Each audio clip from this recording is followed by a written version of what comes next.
When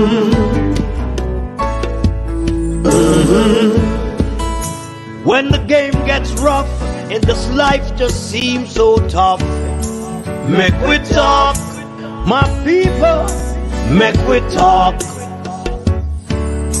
When this town becomes an ugly place, don't let it erase the smile from your face. Make we talk, people, make we talk.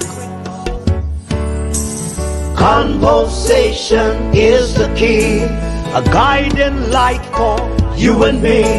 Spark a talk and you will see. Conflict solver A to Z. World leaders master the art of self-defense just by talk. So people, make we talk. Hey, we're living in a world that on ourselves we must depend. Make we talk, people.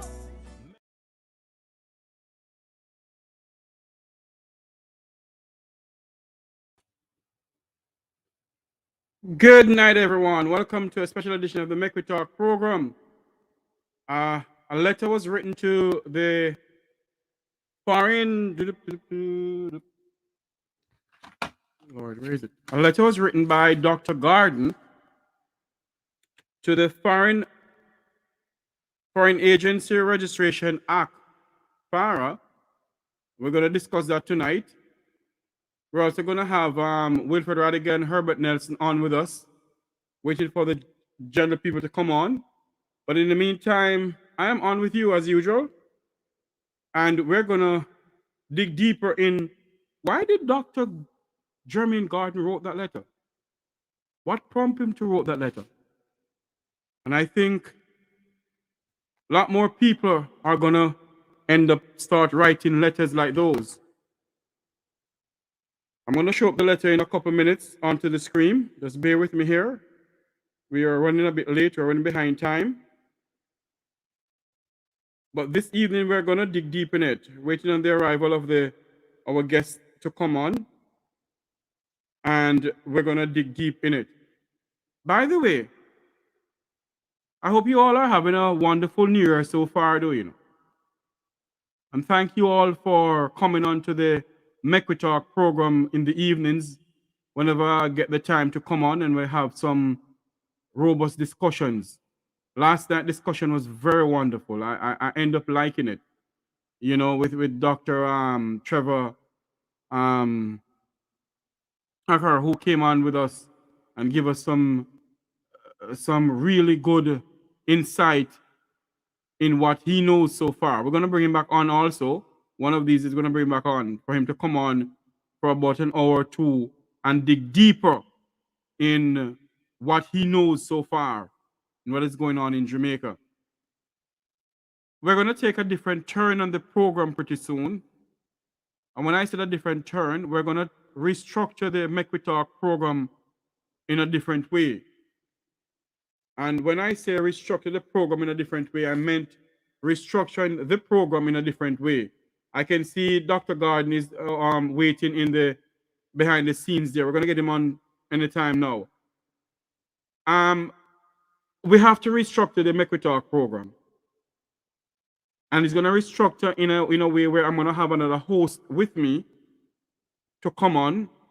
And we're going to dig deeper in not only in Jamaican politics and what is going on in Jamaica, but we're going to dig deep in the positiveness of many things that is going on in Jamaica, where we have other people who we know is doing the work in the scene, who we know is working and deserving of national honors. We're going to dig deep in that. We're going to restructure the program in doing that. We're going to do so many other things. We're going to set up a better studio for the Make We Talk program. This studio here that we have is good. We're going to create a different atmosphere for our viewers and our listeners. And we're also going to restructure the Jam Talk Vibes radio station that is owned by the Make We Talk the Make We Talk media house. We're going to revamp that all over again because a lot of people have been asking me what happened to the internet radio station that we own. It is there. I can go on anytime I want to go on it. It's just that sometimes when you go on it, you have a lot of feedback with it. So that's one of the reasons why we haven't been on it as yet. Without further ado, let me welcome Dr. Garden into the program here. Dr. Garden, welcome to the Make We Talk program, sir. Good evening, sir. And You thanks sound for very low, having man. me. Speak a little louder. Oh, I'm low. Good evening. You hear me better? Turn up your volume. Let You me turn a bit low. just a sec. We're I'm all the speaking way to up. Dr. Jermaine Garden, world-renowned journalist. Are you hearing me much Yes, clearer better now? now. From Negril Point to Moron Point. Okay. That's what I'm talking about. Thanks for having me, and good evening to the listeners and the viewers of Make We Talk program. And I've also told some of the viewers earlier that I'll be here with you and Wilfred. Yes. We're going to have Wilfred Rattigan come on. We're going to have Herbert Nelson come on. And I think Jamaican callers is coming on too. So we're just waiting on those people to come on to the program here. Dr. Garden, what I want to do, you are Jamaican by birth. Yes, I am. And before we get into the letter that you wrote, tell Jamaicans who is Dr. Jermaine Garden in the sense of what prompted you to start fighting for the poor people of Jamaica? That's what I want to know. What prompted you to start fighting for the poor class of Jamaica? Um, Let me just be frank with people. For those who have been following my program before, I've voted 3 times in my life, twice in the general election, once in the local government election. Ever since I've came about some information and with people, I decided, okay, I'm no longer going to be voting and participate in the voting. However, those 3 times that I voted, I can proudly say I voted for the People's National Party. Yes. However, when Andrew Holness came along with changes, I was one of those people who, for reason being that I've understand, I wanted changes also, and was in support, even though I wasn't a voter, but was in support for his change and his promises that he had made to the people of Jamaica. Over the years, I've seen what has been going on, the outcry, the outbursts, the constant dictatorship, like for simple reasons, for citizens, a citizen talk about the talk against the prime minister, or say something bad, or something of his nose is huge, which it is. He would send for, you see, like you would always get that clipping few moments later, a few hours later, and we all sit down as it is fun and laugh at those things, but it gives dictatorship and power where you know stepping on the people, because for Yes. simple stuff like that, the crime fighters can locate that individual where, by any means necessary, wherever in the country they are, from Moran Point to Nigel Point, and have them make a public apology. But yet still crime and violence is so rampant in the country, and they can't find the stuff, the ways and means to fight crime. Yes. I think that's hypocritical with the knowledge and information that I personally have and known that from my personal experience being around them. Another thing that hit me hard was when Dr. Nigel Clark with the whole SSL saga. And I've Yes. been watching Yes, the go whole ahead. SSL saga and seeing it, wanted to, like, wondering if and but if I should touch it or not. But when all was said and done, and then they asked for the citizens of Jamaica to continue pay the workers of SSL, I was like, to hell the F no. What the hell is wrong with these people? So I wrote an article, a sarcastic article about Robin Wood in regards labeling not this one, but in regards labeling Dr. Nigel Clark as the present Robin Hood, where the government rob Usain Bolt money and asking for the citizens to pay back, where he called and that phone called. And I had said to him on that phone call, if for those who have listened, for him to go back and recant his statement. So just to explain. Yes, let me ask you this question though, Dr. Guard. The letter that you wrote, let's go to the letter that you wrote. I'm going to have Wilfred Rattigan and all those come on in anytime soon, as soon as they come on in. But let me ask you this question though.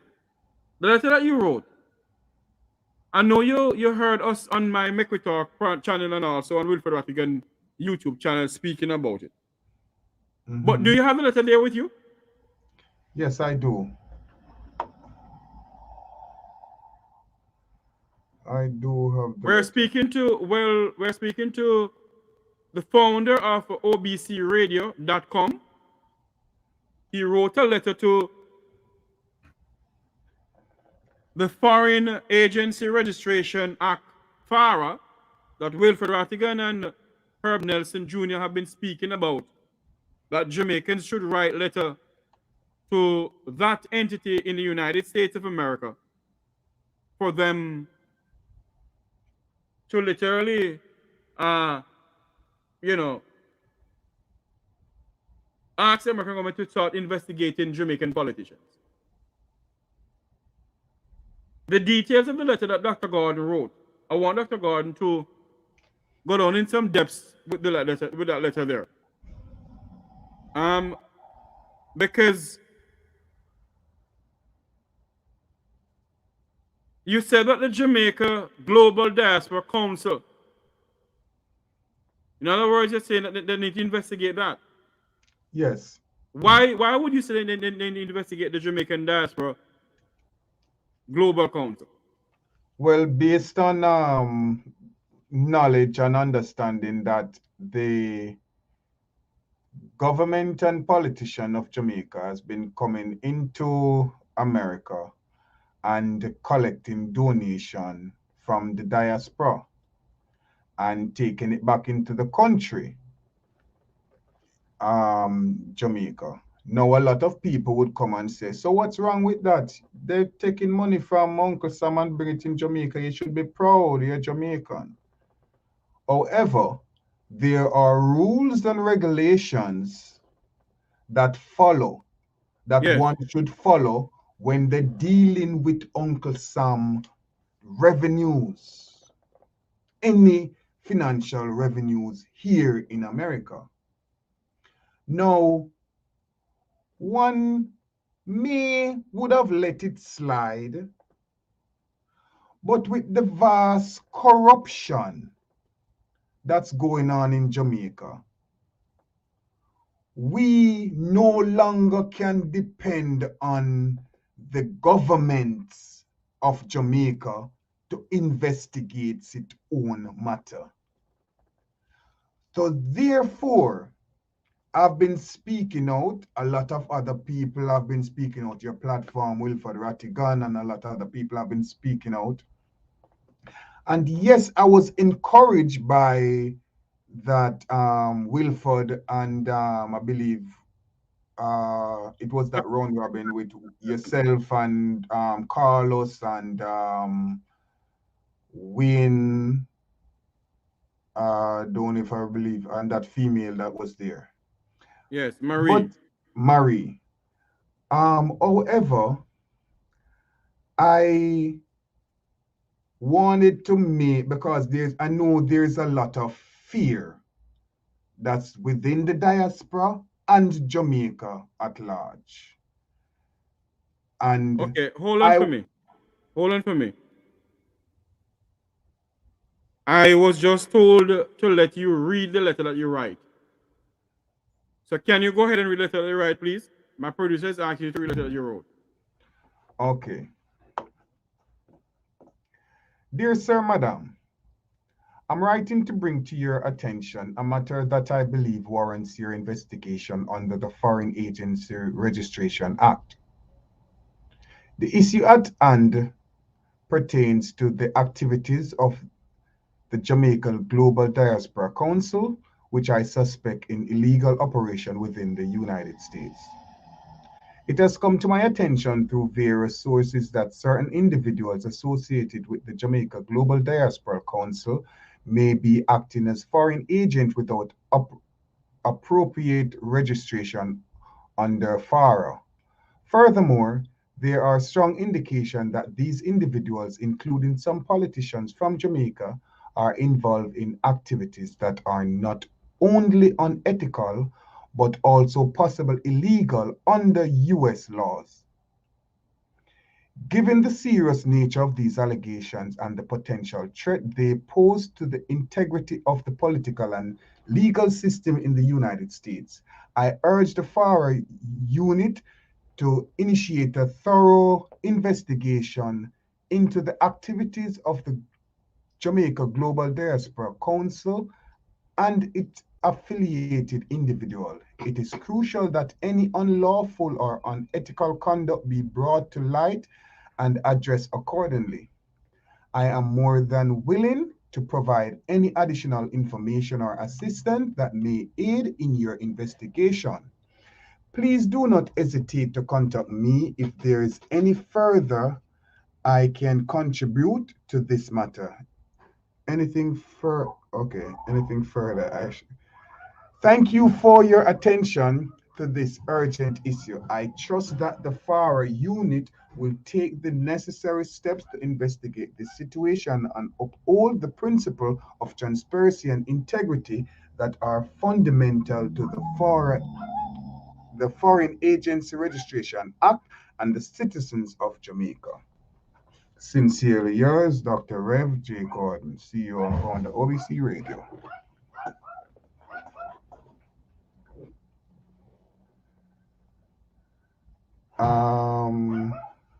You're muted just now. I'm not. Let me ask you this question, Dr. Gordon. I'm sorry, I end up muting myself to let you read the letter. Let me ask you this question, Dr. Gordon. What do you intend to get from the letter you wrote to them? Well, based on research, I get to understand that with a letter like that sent in, they will do the investigation. I've already gotten an automated response and a follow-up response. You did? Yes. And could you say what they said? I won't share what they said publicly, but if you're interested, you could speak to Wilfred Rattigan because I've forwarded to him. Okay. Yeah, I forwarded to him. And I've also got an attorney have reached out to me. And they hear of an attorney, not because of me being in an issue, but the attorneys reside here in the United States, and it's also been tuning into our channel and what we have been exposing, and is requesting for a sworn affidavit for all what I know to bring forward legally on the table so we can move forward with legal actions with the international entity on board. So we're no longer just sitting down and talking and just beating off our mouth, but we're putting in actions. And this is one of the reasons why I decided to step forward and not just step forward behind scene, but to make it, because the letter, I had to sit down and put this out in a flyer that social media could see it, because it was sent in an email with a proper way and stuff. And I realized as I read it, there was a mistake with there was a word that was missing from it. But I just did this to encourage those who are in fear or who may not know how to put forward a letter, what it may be like or something, just to go forward with it, because the more people talk about it, it leads to the investigation. Yes, they may not come forward and return information to me personally on what is going on, but as times progress, if any arrest or anything, I'm quite sure with these magnitude and hierarchies that we are talking about, it will be publicized for everybody to know right across the board. Right across the board. So, in other words, you're saying to us tonight that what prompted you to write this letter is because of what Dr. Rupert Francis wrote to the Jamaican ambassador to Yes, Washington. yes, and I've spoken personally to Dr. Rupert Francis. I know that he's been under a lot of pressure. I welcome pressure with open arms. I live pressure all my life. It enticed me. So and I the fact you see, I am so confident with what I'm doing. People may ask, so am I scared? And I'm really not. I have no really fear for these people, because it's not like these are people that I don't know. You fear of people who you don't know. When you know who you're dealing with is a different thing. You know who you're dealing with, and you know the advantage what you have at them, and they are the one that hiding stuff. So the more you put out on them, especially when it is truth, it hurt them wicked. That's all they have to do is busy trying to clean up. And especially when I come out with Checkmate, because I've listened a program where someone asks, and I'm quite sure they got paid. Someone asks why I didn't listen to Dr. Nigel Clark when he was speaking, and I had my own agenda and my political agenda. But those person right now, because of your denial, the 5 laptops came out and got stolen months after, just like I've asked him if this was the reason and all those stuff, you know. So Yes. Let us focus on that letter, Dr. Gordon, because the letter that you wrote it to a very powerful entity here in the United States. A very powerful entity here in the United States. And when we analyze everything, a lot of Jamaicans need to get a copy of the letter you wrote. It has been making the rounds on social media. How do you feel about that? How do you feel that you have decided to step up and assist your Jamaican people? it's you see, this, you got to understand, this is something that I've calculated and thought out prior, because as I said, I've spoken personally to Dr. Rupert Francis. And prior to speaking out to Dr. Wilfred Francis, I know what I started undoing and who I'm going up against. And there was no way for me to say I'm going to back down, with the advantage that I'm here across the water. Not that I'm going to think, oh, because I'm across the water, I must set myself all, you know. But it also, we say, our slogan says second chances for the forgotten voices. And the fact that we start a fight, we can't allow somebody have to be brave enough to show what is happening. If they can be so brave with the corruption that they're doing, they're no longer hiding. Why should we hide when we approaching them? It's like when I wrote that letter and I post, we get it post, I make sure it was tagged. Andrew Ownless was tagging it, Dr. Nigel Clark was tagging it, Oris Chang was tagging it, all of them, so they could see. before somebody has reached to them. Don't see like, oh, we're talking behind them, but because we want them to know that we're not scared and we come in for them, and we want to encourage it to only take one person to start, because we talk and we talk a lot, but and that's what push it, and I wanted to put it out to people, say that come on, let's not just talk, because I was a bit disappointed with the petition that we tried to bring forward to get them held accountable, and we wanted 15,000 signature, only get 600, barely 600 signature, yet still we have over 30,000 views on our platform. So what are we doing? So I wanted to make people know that, okay, it's no longer just talk. Let us step out and show that even if somebody is doing it secret, I'm brave enough to let you know that I'm doing it, and I'm tagging them, and I want them to know that it's done, so others can follow, because I realize Jamaica have a trend. It only takes one person to start something for others to start rally round. And we have to get fear out. I know it's hard and based on, but guess what? If we doing it here, the diaspora over here doing it for you guys, and somebody else in Jamaica, they have too much, and especially as Mr. Tavares just expressed, this entity is not no peer entity that I've reached out to. So if other people can put forward something and express, yes, what's going on, trust and believe, rest assured, look out. As I said last year, Jamaica prepare for an awakening. We sick and tired of being sick and tired of what's going on in Jamaica.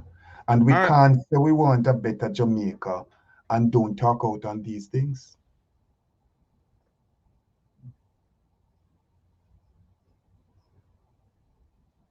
Dr. Gordon, you said in a conversation a while ago that an American lawyer reached out to you pertaining to the letter that was written.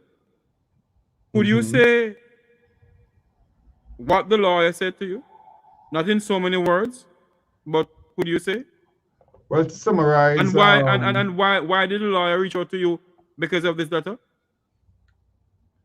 The attorney is a state attorney here in the US, and I've also sent me press release credential and document, and I've expressed that they have been watching the program and they want to know if I'm willing to write a sworn affidavit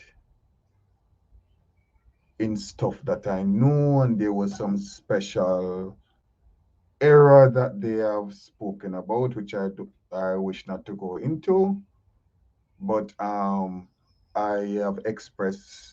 I've let them know that we have expressed interest and we'll follow up on them. Stuff that you know from where? With things corruption that's going on in Jamaica. Oh, okay. I mean, we've been talking about it openly on our platforms, whether people want to believe it and say, oh, it's allegations or stuff and stuff. I know firsthand, and think of it, what I'm doing and saying is some very, very, very, very, very, very serious allegation for those who aren't aware of the fact.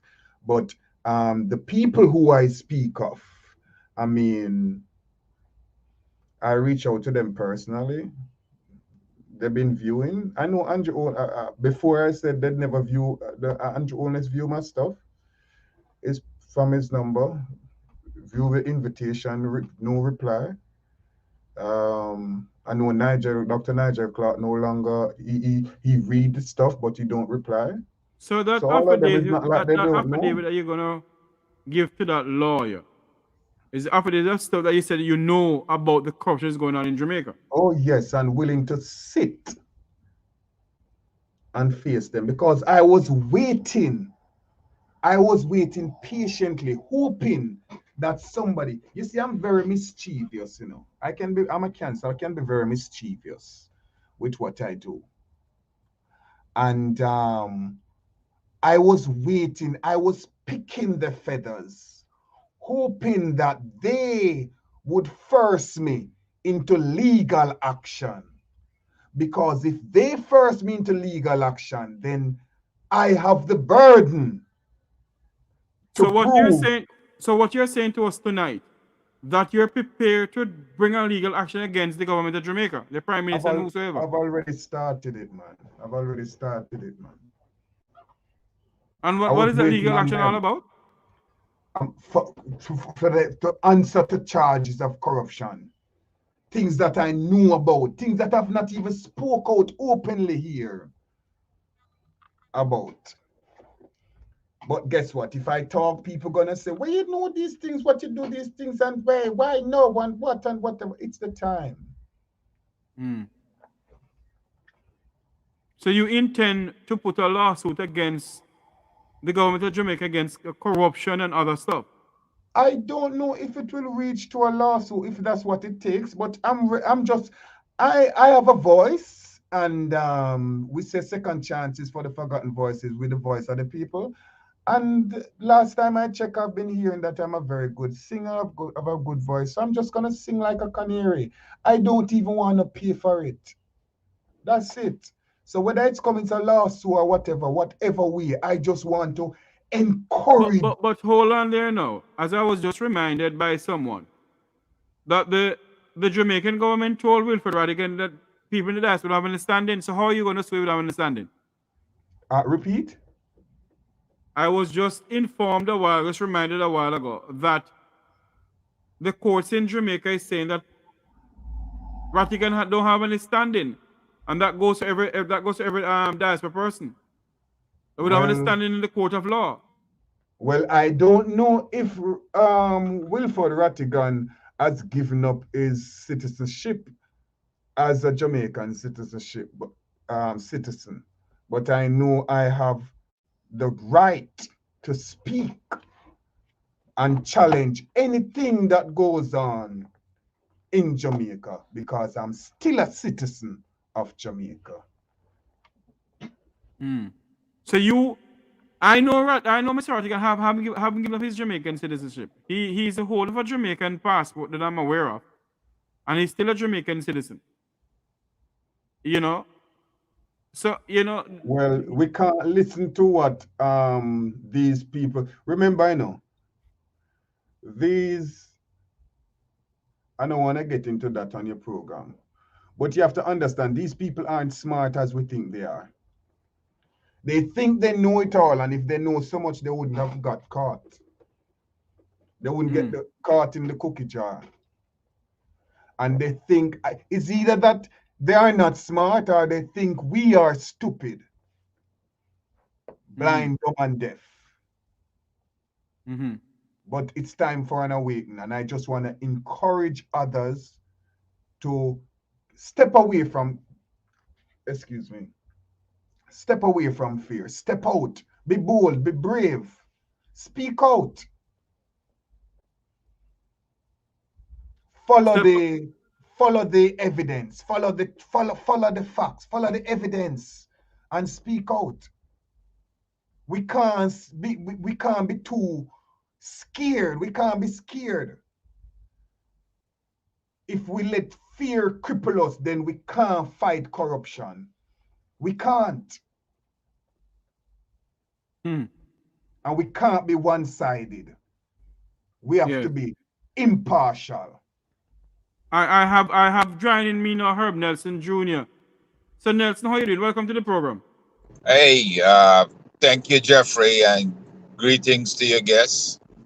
I'm on the road still, as you can tell. I can see that, yes. But Good evening. I thought I'd be home already, but if you look, we got some serious traffic problems. Wow. I can't get out to the DC area. My. So that's where I am right now. Can you focus your eye on the road and still talk to us? Yeah, to some extent. To some extent. Yeah. Before I let you go, Sir Nelson, your views in the letter that Dr. Gordon wrote. You have seen the letter, sir? Yeah, I read the letter and the information we got out of Jamaica, the suggestion from the attorney. I made sure that he was able to get that. So pretty much, um, you know, we're glad for the participation of everybody in publicizing the issue behind FARA, right? And for a long time, these people have ignored the laws of the United States. And then they have the nerve to turn around and tell us that Dr. Francis was utilizing the logo illegally. Dr. Francis is the very person who started that logo. The logo came when he was running the Jamaican Diaspora out in California, Western United States. So he, more than anybody else, should be able to put a copyright on that logo and they can't use it. Mm-hmm. But he's been sharing it. And we've used it in the Jamaica Diaspora Crime Prevention Task Force for 70 years. Mm-hmm. So for them to come and tell us, for a group of 28 people to come and tell us that we can't use a logo, when in fact they represent a very minute portion of our 3 million people that live overseas, is ridiculous. So, I just want that understood to your listeners and by all that, yes, we were the original users of the logo. They're the ones who have come in and encroached on its utilization. And it doesn't mean that it's all legal on their part. So we'll defend that. But on the other hand, they're in violation of law. And it's amounts to a criminal violation. And if DOJ decides to act on it, DOJ will interview Dr. Gordon and DOJ will have him sign an affidavit should they decide to go forward. Yes. So I wouldn't worry too much about everybody hooting and hollering that it needs to be an affidavit. Herb, let me ask you, the logo, who created the logo? Dr. Francis had a hand in its creation and its utilization in the diaspora. I can't tell.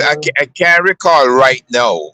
If I say I'd prefer to be home where I could look at my notes, but I can't recall right now exactly who presented the logo to us. I remember when we were asking for logos in 2016, and I was putting together all the paperwork for the task force. And all the task force that we have had, the medical task force, the agricultural task force, all of them use the logo.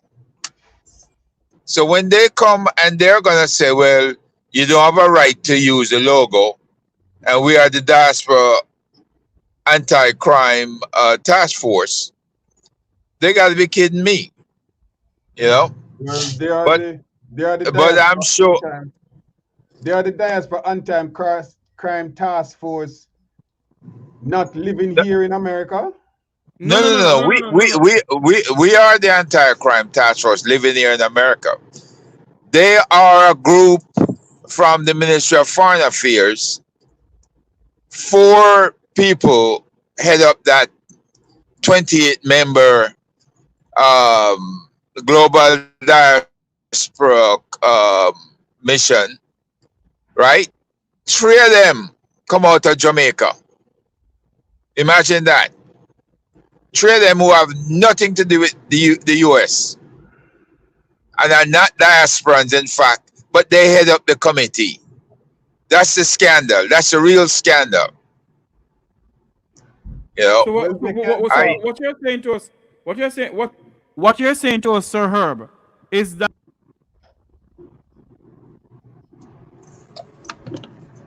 Oh, we lost Jeffrey. You can hear me? Yes, I'm hearing you. And you hear Yeah, me?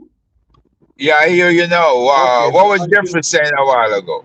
I couldn't tell what he was saying. He got disconnected, so you will come back on. So Oh, until you hell. come back on, we'll All right, continue. so They can continue run up the beak herb, but from what I know, okay, here comes Jeffrey. From what yes, I know, with when you, especially when you're filing for a patent trademark in America, yeah, when they do the research, it's gonna go back to the very first person and where the logo was being used from, what date it was used, all that check and verification is gonna be used. So they can stay in Jamaica on one side of the fence and beat up them, no, because what happened in Jamaica is a total different ball game here in America when it comes to rules and regulation. that's true. But let me say this: as diasporans, we have cooperated with each other. Mm-hmm. So when one task force uses it and the other one uses it, all task force use it. Medical, agriculture, anti-crime, and there's another one, technology. They all use it. So they don't have the right to come out of Jamaica telling us what we can or cannot use. Living here in America. Living here in America. let me ask you a question. They don't have the right to govern any kind of organization for the diaspora, turning it into a political ring, dictating to regional leaders what they can or cannot do, what they can or cannot say. They don't have none of that right. Especially one that has been taking revenue from Uncle Sam, bringing it to another country without Uncle Sam knowledge of it, register properly. That's a big issue. Absolutely, So we absolutely. got to get, Sir Herb, get them. Sir Herb, let me ask you this question, We Sir Herb. we have to make sure we reclaim our turf. And I really wanted to say that so that the people understand out there what's going on. Sir Herb, We let me did ask you a not question, steal Sir Herb. anything from Let me ask anybody. you a We've question, been sir. cooperating as task force with each other all along. So who the hell are these people to come along and start telling us that we need to do this or we need to do that? You know, Mhm. they Let- Terrelong, Minister Terrelong or Minister State Terrelong, he needs to understand what time clock strike. You know, he might be the Minister of State in the Ministry of Foreign Affairs, but he's on a corrupt team. We're not pointing out all of their corruption to them. And we don't want him dragging us down in the mud with him. So he needs to realize that we're not playing a game. We are who we say we are. And And we're more, glad to see this activity take hold because I know them afraid like puss I of what know we that have to say. I know that Mr. Tavares wanted to ask you a question, but I hear you mention a name just now that very familiar with me. Terrelong. We're talking about Orlando Terrelong. no, Orlando. Yeah, yes. Are you saying that because are you saying that he's a state He's a minister of state foreign senator affairs? in the Ministry of Foreign Affairs and Foreign Trade. Let that's me his ask, official title. He's Minister right. of State in the Ministry of Foreign Affairs. There are Let me Okay. two ask this question. ministers in each of the ministry. Well, Let me the ask this The question minister, of lead Sir Herb. minister is in charge over well, the ministry. Sir Herb, are you I hearing me? wasn't aware of this. Yeah. Go Yeah. ahead, Jeffrey. Herb, are you hearing me? Herb, are you hearing me? Were you asking something, Jeffrey? Yes, I'm asking if you're hearing me. Or Jeffrey can't hear? Lord. Yes, you hearing me, Herb? I hear you. I hear you. Jeffrey's asking you something. But I can't hear him though. That's the problem. Keep your eye on the road. Yeah, I'm trying to do that. Jeffrey, Mike. Keep your eye on the road.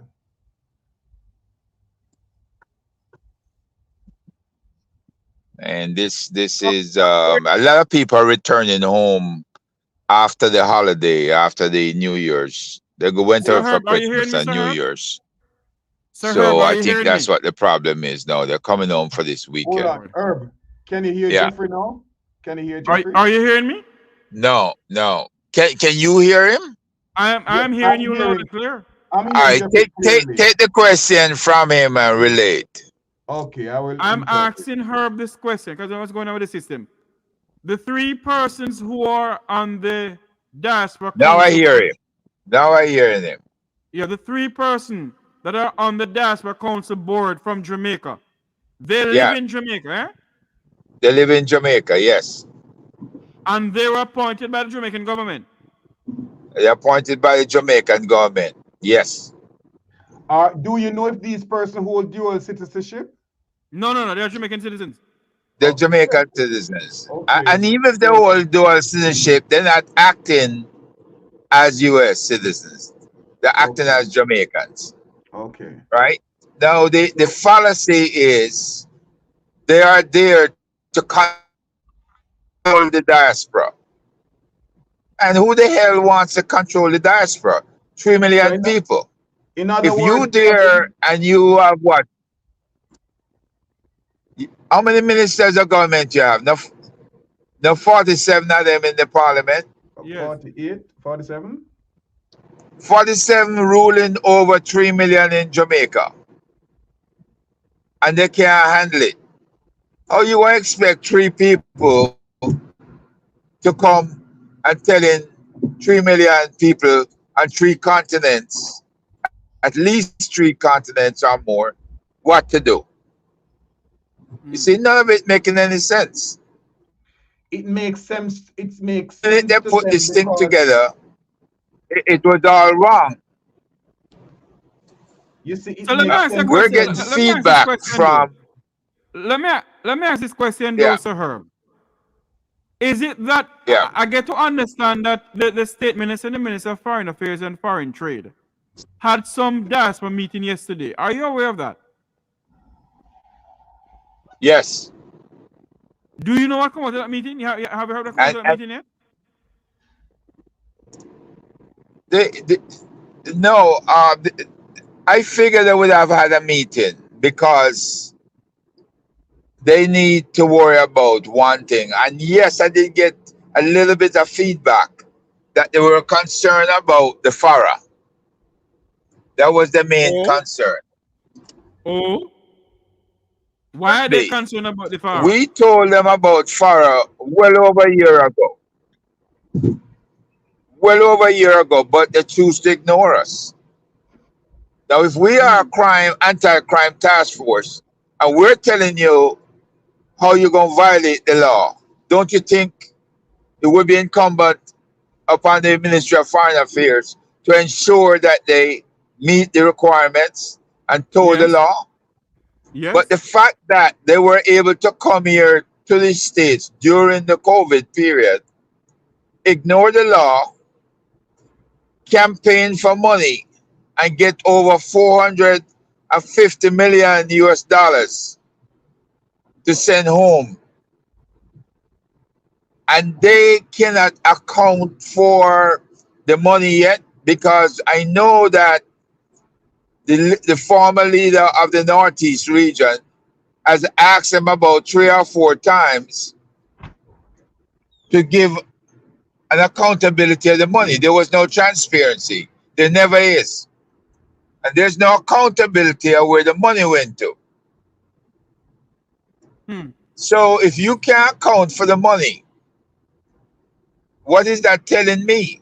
How do we know, folks, that the money was clean when it was put in the kitty to go to Jamaica? So let me ask this question, Sir Herb. Who was the money given to? It's Babsy Grange is the one who come up here and ask for it. So Babsy has to take the responsibility. But I'm sure it hit the Ministry of Foreign Affairs as well. Because So, it's, she was acting on their behalf. so that But means think about what I just said. yes. Hold on. Is Babsy one Because of the three? Is Babsy one of the three that on the committee? No, no, no, over no, there? no. Babsy, She was no, the one that come for the no, money. no, no. Babsy is the Minister of Youth, Gender, and Sports. yes. And So she's she the one came that up. come for the money. She's the Yeah. one that came up here and had whatever, and she went down with the money. See, this whole thing has been bad from the start for this group because there are transgressions in the voting where people couldn't get to vote. People were email ballots and could not vote. Right? The email didn't work. You know where it's highlighted in blue and you click on it, don't work. And Are you talking about the diaspora election? yes, that's for elections. It was badly run, badly managed. Right? I'm not talking about any particular region because that's the feedback I'm getting overall. Yes. From the people in the West complain, people in the South complain. Right? So when you appear to have rigged things to select the people that you want, then what gone by the morning can't come by the evening. Mm. So now you have the people you want, and you have 3 out of 4 people to supervise them, so to speak, and to dictate what government wants. Now, there's another thing where they said in the bylaws something to the fact that they can have secrets. Well, according to the FARA, anything decided on by any 2 people in the group need to be published. And all of their records need to be maintained in one place. So when State Department or the DOJ asks for it, it's accessible and available. So what you're saying, Sir Herb, is that anyone who has contact with the Jamaican government, who lives up here, and any conversation had with them and the Jamaican government has to be sent to FARA. It has to be maintained as official records on the FARA. Minutes. Mm-hmm. The minutes, the decisions, what they decide they're going to do in the United States, all of that stuff need to be public information. So if we went on the FOIA and requested, it's processed here in the United States on the FOIA, not on the ATI in Jamaica. You follow me? Right? Access to information in Jamaica is about what happens in Jamaica. FOIA is about what happens here in the United States. So you can see where they want to keep secrets from the diaspora, and that's against the FARA rules. So they're in clear violation from the get-go. So let me ask you this question, Sir Herb. All they're debating on that you get so far, that you hear so far, is about the FARA Act. They're not responding to the letter that Dr. Francis wrote to them then. They have not responded officially. No, because the biggest their response was that thing about the logo. Yeah. And that's neither here or there. Right? That's moot. You know, no other group, not the medical group or the tech group, agriculture group. Nobody is in argument with us over the use of the logo. Only the Ministry of Foreign Affairs. Only Ministry of Foreign Affairs, who cannot be in charge of us, because you can't have two sets of government laws ruling over the diaspora.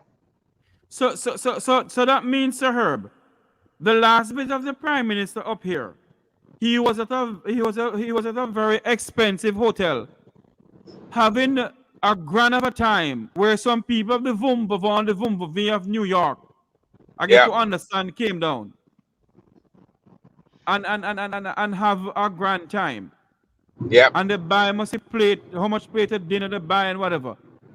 Are you saying that if they do not stay to FARA how much money they collect, they're a violation of American laws? They are.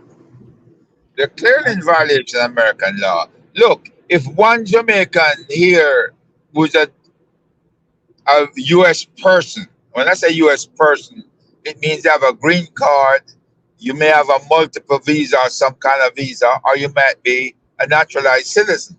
If one Jamaican complain about the utilization of their money, who's going to respond to that? These people have no transparency. They set up no accounting system we know of to track and trace funds that are given to them. We have asked them repeatedly for accounting, and they don't do it. Is it that the Jamaican ambassador to Washington is in serious trouble then? Very. Well, she already supposed to be leaving. So if this is taken up by DOJ, then she may have to run out a year before them get to her office. Because this is ridiculous. We need an explanation as to where 450 million went to. And then we need another explanation as to where the 2.9 billion that they got from COVID till now. Where is that all that money gone to? We have no explanation of anything.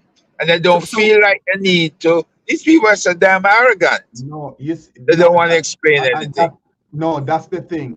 Because they're running things in Jamaica, and they get so popular of running things, so they believe stepping out of Jamaica and here in America they can play the same games. But I want them, Andrew Holness and his Coronis, to understand that they are making it very easy, because I don't know if you are aware, because the names that are being calling, the UK and the American government have 10 most feared politicians in history.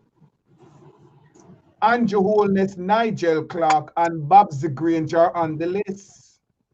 And these are names that are constantly calling up in corruption. So they're making it very, you see, when they can do all the cover up, because the Ministry of National Security and Justice is as corrupt as they are, and the DPP, the buck stops with her and the corrupt deputy commissioner. So when they can hold those, they can't play those games in America. That's why they are so terrified of the FARA.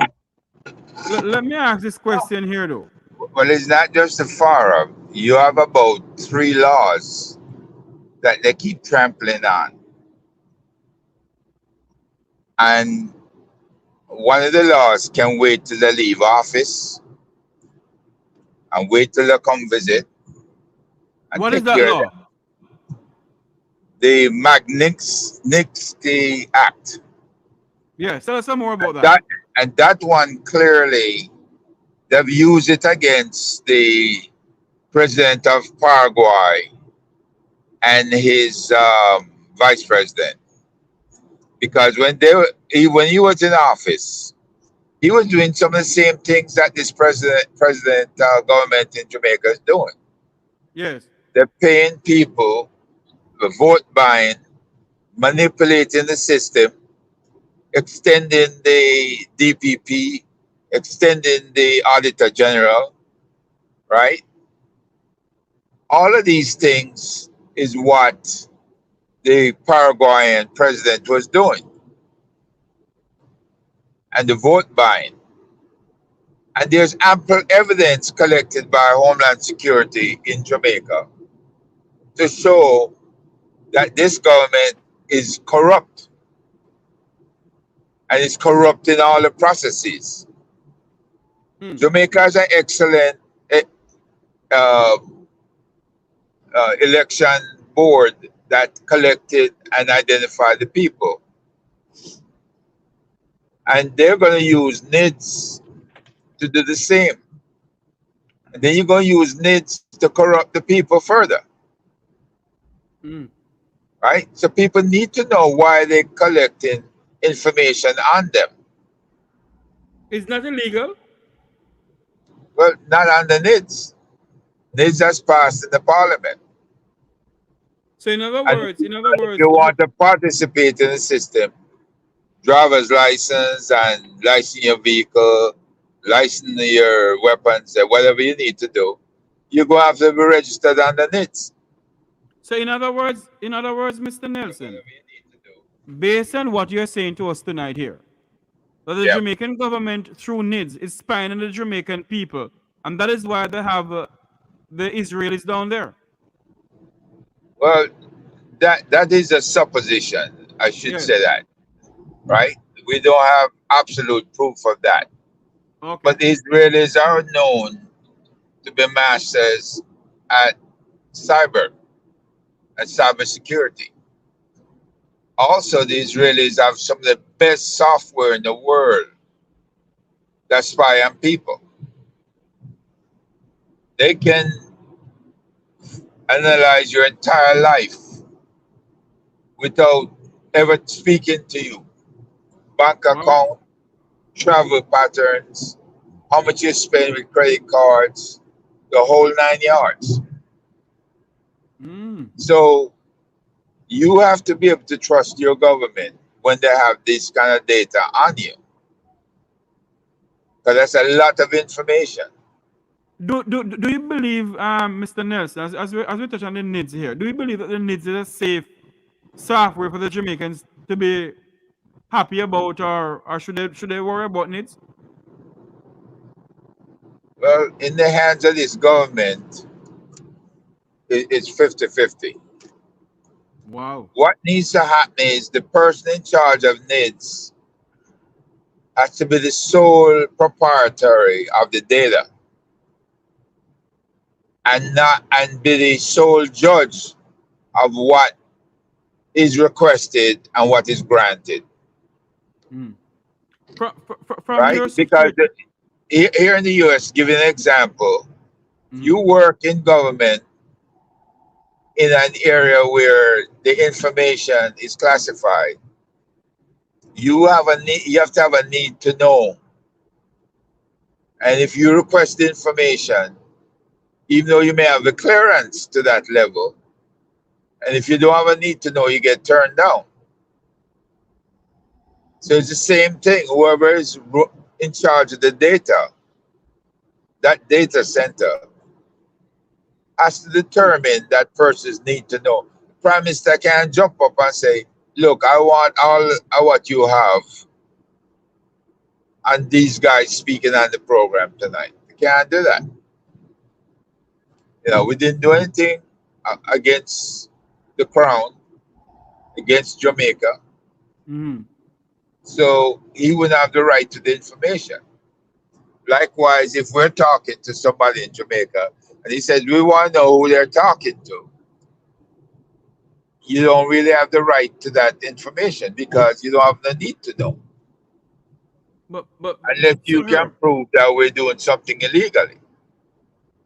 So Herb, back to the Magnitsky, what do you call it again? Act? Magnitsky Act. Yeah, the Magnitsky Act. Back to that now. Yeah. If that should be implemented on a Jamaican politician, what do you think would happen? Or what do you think is going to happen? Well, basically, these people get prosecuted and they get jailed. Look what they did to the The premier, Virgin Island, British right, Virgin the premier of Island Virgin guy. Islands. He waltzed into the country. He's clearly in violation. So wait for him to show up. And then they show him the door to the jail cell. So any of these people that the US has made a decision that they're going to act against, usually they'll wait till you leave office. But if it's so egregious that you're going to be bringing drugs into the country for distribution, then they're going to bust you. There's no ifs, ands, or buts. So you have to, yeah. Do you believe, Mr. Nelson, that we will see justice for the Jamaican people under this act? Well, seeing justice for the Jamaican people is something that the diaspora is partially responsible for. Yes. Because they don't pay much attention to the small countries. They pay attention to the larger countries where US funding comes in through the front door and goes out through some back door. It doesn't matter if Jamaica is raising so much in taxes and it can't run the country, and they're depending on US funds to run the country. And at the same time, there's no accounting or transparency for our funds. Then it means that there's misappropriation going on. And that's what they looked at in Paraguay and found there was misappropriation. And that's why those people got prosecuted. So if our people think that they are so slick that nobody's watching them, then wait till your term of office is over. So do you think that this act will be used against a Jamaican who can't travel to the United States? It's alleged that he can't travel to the United States. Well, you know, are you going to travel somewhere else? Let me give another example. Yes. The head of football in Trinidad and Tobago, Jack Warner. Yes, the famous Jack also Warner. an ex-politician, yes. Right. Jack Warner violated the Magnitsky Act. And Jack Warner can't go anywhere today because he have an open warrant on him. Wow. If he fly to a country and that country is under US influence, they're going to turn him over. And they don't know who's being influenced by the US. So in other words, if the act should apply to Jamaicans, or they find out that the shebang is going on in Jamaica, and that person who can't travel, who would have said that he can't travel to the United States, if he decides to go to St. Lucia, then God help him. Yeah, because St. Lucia is trying to get back in the US good graces. They were suspended under a different act, which was the Leahy law, because their police force was abusing their citizens.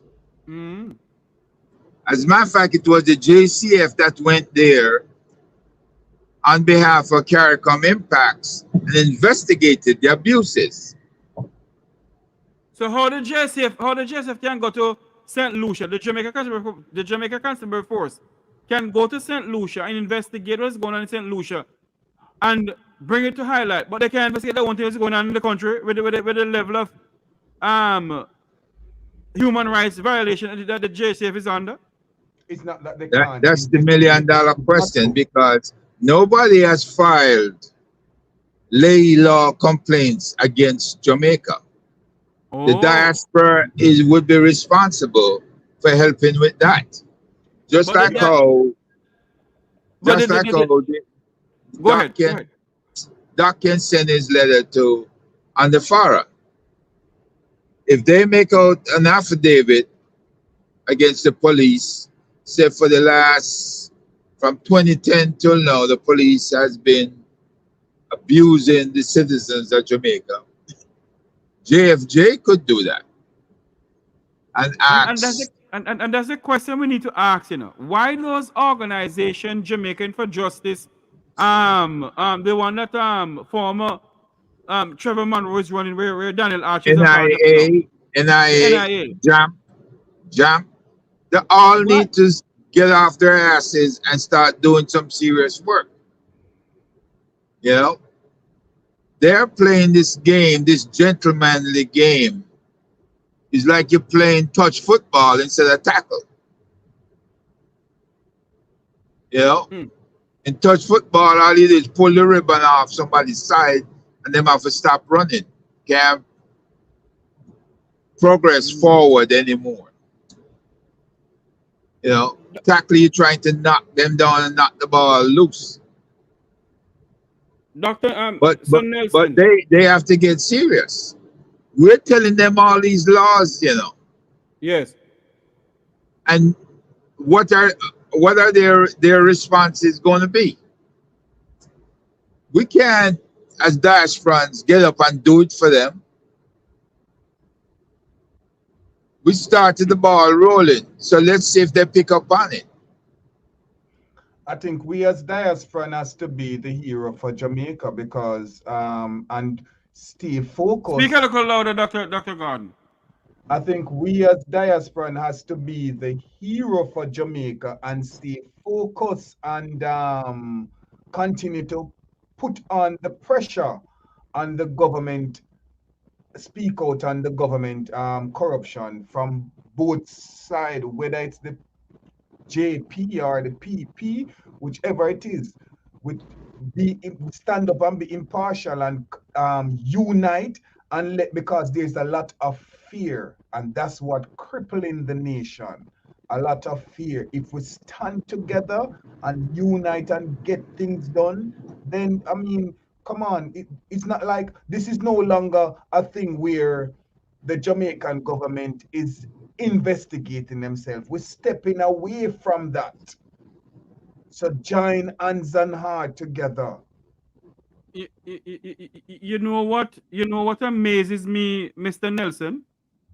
Yeah. How is it that the JCF can go all the way to St. Lucia, investigate the St. Lucia's police department, and come up with human rights violation? But they can't, as what you said, nobody has written a letter about them. They can hardly solve Jamaica's crime problem we face in the country. There's something fundamentally wrong somewhere. It's not that they can't, they choose not to because of the vast corruption. Yeah. Extreme. And because of political influence. Exactly. Yes. Yeah. Because it's not that they're not capable of doing the job, because they go elsewhere and do the job. You know, when they went to St. Lucia, it was 2015. Yes. And Jamaica had some of the worst police killings then. So maybe the reason that they were called on is because they understood the nature of their own problems. Mm-hmm. And they went over to St. Lucia and pointed out what the St. Lucians were doing is nothing compared to the killings that was going on in Clarendon. Right? Or what happened in West Kingston in 2010. Nothing. In fact, what St. Lucian did was a walk in the park compared to that. So, how in God's name we were that versatile to be the investigators, and when it comes to finding out why a dead man show up in Patrick Bailey house, we can't figure that out. It's not right? that they can't. It's not that they can't figure it out. But two main individual that was there are persons of who leading the investigation. Yep. And to make matters worse, they have not been addressing the rumors around that killing, because from what we were told, there was an assistant commissioner of police in the house at the time. That's Fish Bailey. And then we also told that Patrick Bailey, And Terra Long was there. there you go. And Terra Long boyfriend from the constituency. No, go down there, whatever it. I forgot a man, Jeffrey, Mr. Please. Don't go down Look, that road for me, please. There is a lot that needs to be addressed. Hold on. All those will be maybe Terlang should have been doing a different type of address to the diaspora than trying to tell us how to do our damn business. You know? There is something wrong with the system. You cannot have Jamaicans in charge of the diaspora, because we're the ones, probably the only ones that can keep them honest. What? Make it make sense. Hold on there for me, Dr. Gardner and Sir Herb. The letter was written, Dr. Francis wrote a letter, addressed it to the Jamaican ambassador to Washington, D.C. Her Excellency Adrimax. And that letter has written over nearly a month now, sir? Yeah, the letter, you know, matter of fact, it's probably only about 3 weeks old. Yes. And we haven't heard anything from her at all. Well, you know, her job was to inform the government. And then her job is supposed to give us the answer back from the government. But she has excluded herself. Did he get a She has follow-up? done what? She has done what, Mr. Nelson? You know, her job was to give us an answer back from the government after she spoke to them. Right. Right? She's supposed to be our advocate. Right? Yes. She's supposed to be able to speak and echo our voices here in the diaspora. Who is this person? So, was she the ambassador? The ambassador. Was she the ambassador in Washington? Was she the lady that was at the thing with the town hall meeting with Andrew Hunter? Yes, Jamaica's ambassador to Washington. She ran the town hall meeting.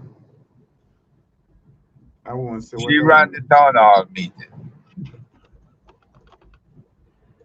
So we have people who are appointed, who are told by the government what to say, how to say it, when to say it. Case in point, look at the vote in the UN. Yes. To ask for ceasefire. They couldn't ask for it because they're busy trying to get favors from Israel. And so they could not condemn Israel. But you know, we go back in history. When it came to South Africa and the shenanigans against that the Africans were using against black people, the Manley Normal spoke up, and his son continued the practice. And we supported the people that gave us that I'm trying to remember the people that the Spanish and the Moroccans been suppressing. Oh yes, I know who you're talking. The Sahara. Right. Hold on, yeah. Mr. Nelson. Yeah. I wanna, before you go on further, I wanna ask you, did Dr. Francis get any response from the ambassador? None that we know of. He has not disclosed any to us, and he would have had he Well, gotten something from her. But but she we needs to do something in writing so that she can put the diaspora at ease. isn't there because the ambassador here that you wrote to, isn't there protocol where you can, instead of waiting on her to pass, be the third party person to pass the information on her people that they are misbehaving? Because it's I just sent out a letter today and I got an instant response Okay, that hold on there for me, Dr. Garden. mhm. When we wrote to the ambassador, and I think Sir Herb can back me up on this if I'm wrong and correct me. The ambassador is supposed to pass the letter on to the Minister of Foreign Affairs or the Ministry of Foreign Affairs and Foreign Trade. Then they will tell her how to respond to us.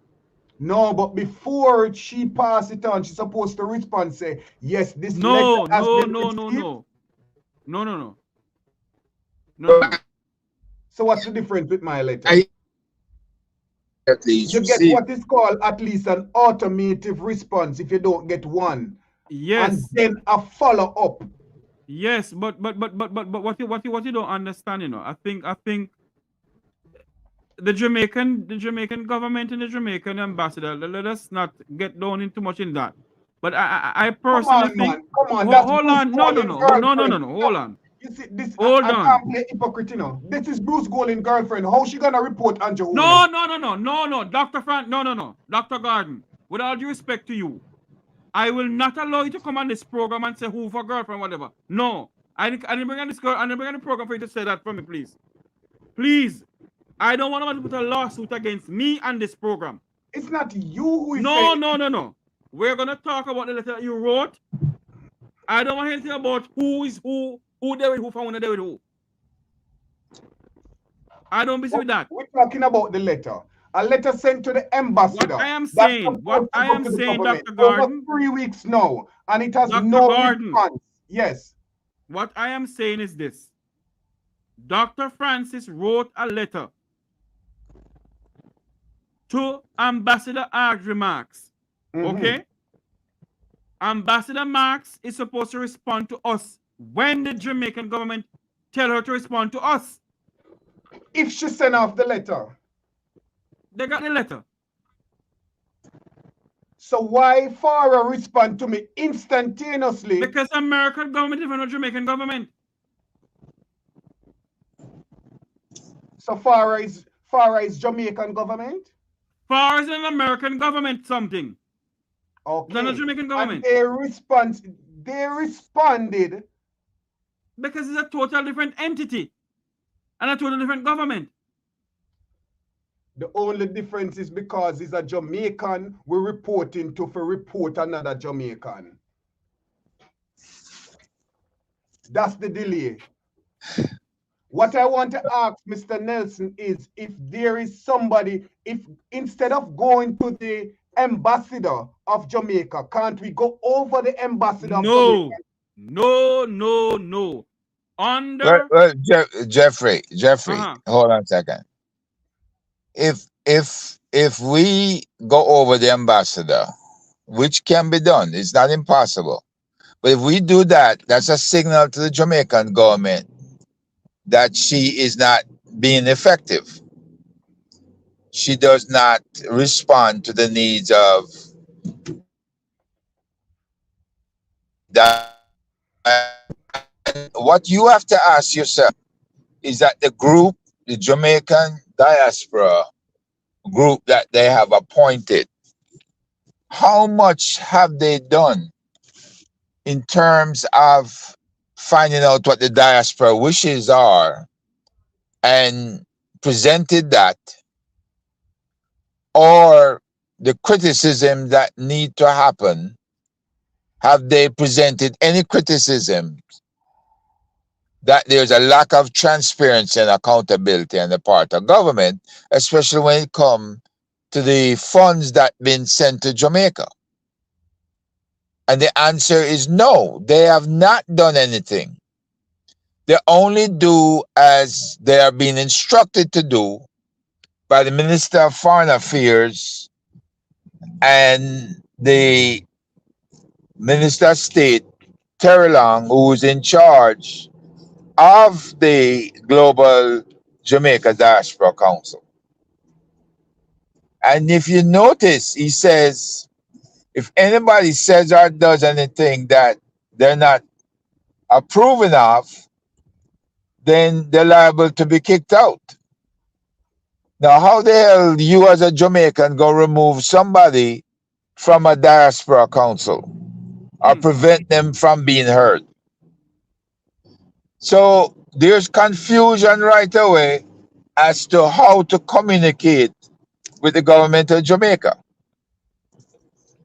The government of Jamaica has to wheel and come again, as them say, because all this needs to be straightened out.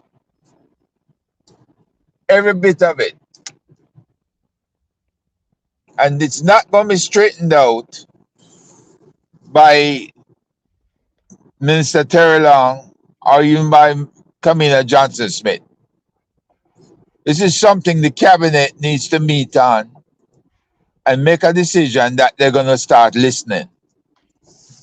And after Dr. Chang and his comments about us coming and just giving speeches, I'm not sure if the cabinet going to be listening either, unless he himself, as Deputy Prime Minister, is overruled and the Prime Minister assumes the type of leadership we know he's capable of. That's the whole problem right there in a nutshell. If you don't give leadership to your organization, they're all going to be doing things on their own. Just a sec, Herb. Mr. Tavares and Herb, I'm gonna have to leave you all now. I appreciate you have my presence here, but I got to run now. Thanks for having Okay, me. Dr. Gordon, thank you for coming on. Yeah, you're welcome. Good talking to you, Dr. Gordon. So Jeffrey, I mean, we have examined the letter and the repercussions. Yes. And we have looked at the act of somebody complaining on the FARA. And the next move is up to DOJ to assign an investigative team to come talk to Dr. Gordon and have him swear it out in form of an affidavit. Yes. Or if he fills out a complaint, they'll swear him to the complaint. Okay. Right? So it's up to us in the diaspora to make sure that DOJ follows up. Yes. It's just up to us in diaspora to link to that letter that he sent. Yes. And make it known that it's for real. Right? We have done our jobs. We have told members of the Global Jamaica Diaspora Council what's necessary. So if they fail to act, it's on them. We are echoing our voice about the Magnitsky Act. If they fail to act, it's on them. Yes. We added tonight the Leahy law, where the police abuse or murder citizens of the country. So if Jamaicans for Justice or anybody else wants to act, it's up to them. We can make them aware of what's out there, what's available to them. We can't, what I'm saying, you can take a horse to drink water, but you can't make him drink. There you go. You know? So we've done our jobs as diasporans, as good diasporans. We have identified a problem. We have reacted in the form of one of our leaders presenting a letter. Now they can engage in all the name calling and all the doubt that they want to cast and the aspersions they're casting.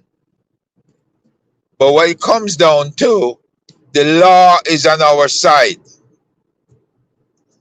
And if we're asking DOJ or State Department or anybody else to act, they have to act, because then we go to our Congress people, right? Or we go to our US senators and we file a complaint with them, and they have to act. Mm-hmm. And they are the ones that can force DOJ and State Department to act. They control their purse strings. Yes. And if you want to file a presidential complaint, that means it goes to the White House.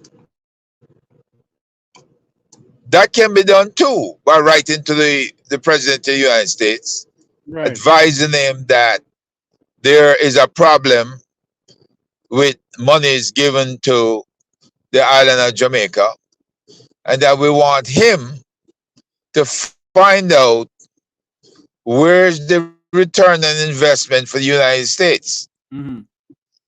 Why hold on there does it appear as if... Hold on there for Mr. Herb. Hold on for Mr. Herb. Let me make something clear on this platform here. No one is going to put this Make We Talk program in disrepute. And no one is going to come on this platform and speak things that I don't have no proof for. Because in case you all don't know, you can get a lawsuit from anyone pertaining to whatever they said. I have no proof for it. And I will not allow anyone to come on this platform and put this Make We Talk program in disrepute. So if you all want to hear a person talk about another person who did who found their who, then go to their platform. Quite simple.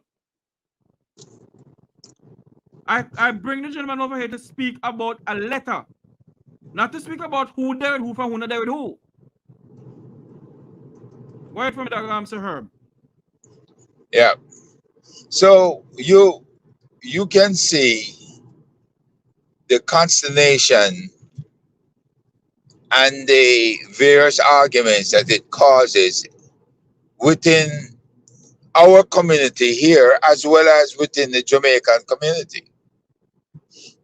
There are some people who believe that we have gone too far when we sued the Minister of Foreign Affairs. Yes.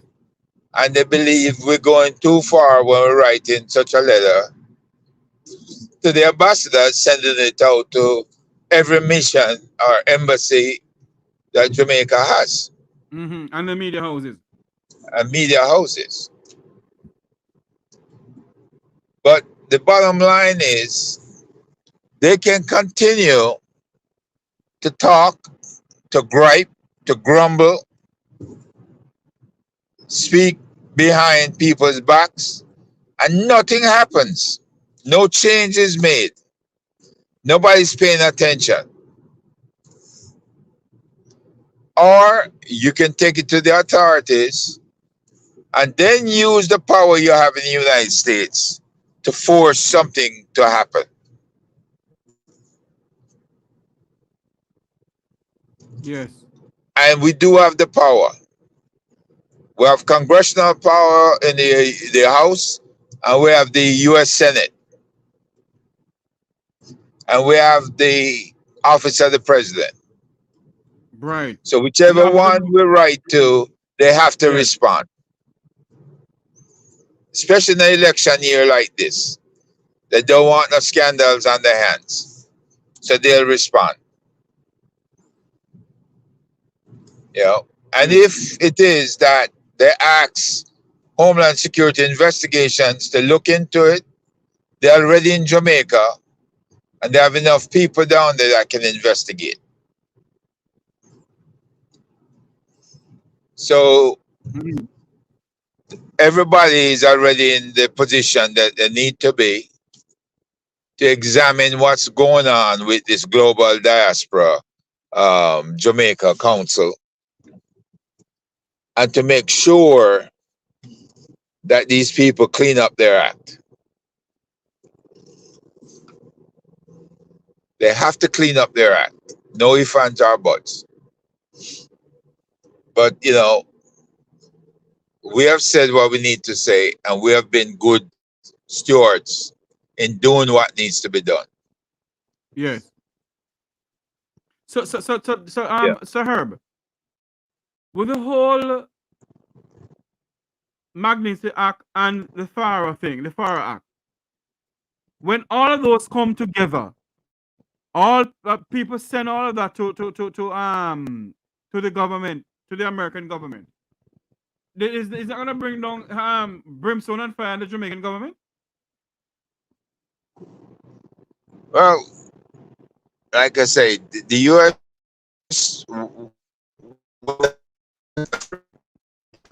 business in Jamaica. What they prefer to do is wait until individuals leave office, and then they deal with them. The one thing they would do while they're in office is suspend their visas. They can't travel. So let's see what happens with the FARA, which they might, and this lawsuit against the Minister of Foreign Affairs. Both her and her junior minister might have their visa suspended. Whoa. Right? If it's found out to be true. Yes. So that means now with the Magnitsky Act, yes, that can hit the Minister of Foreign Affairs also, because the part of that case is involved here in the U.S. And if Mr. Rattigan approves this case, then I think we're losing Sir Herb. So Nelson, you still there with us? Yes. Yeah, I'm still with you. Yeah, can you hear me? Continue. Yeah, we're hearing you now. Continue. Yeah, I'm coming through a bunch of valley area. Yeah, I'm saying if indeed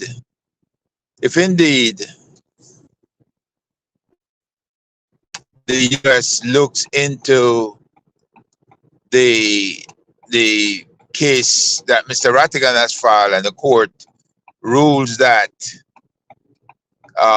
it's a criminal case, right? Then she's going to be looked under by a different set of lens.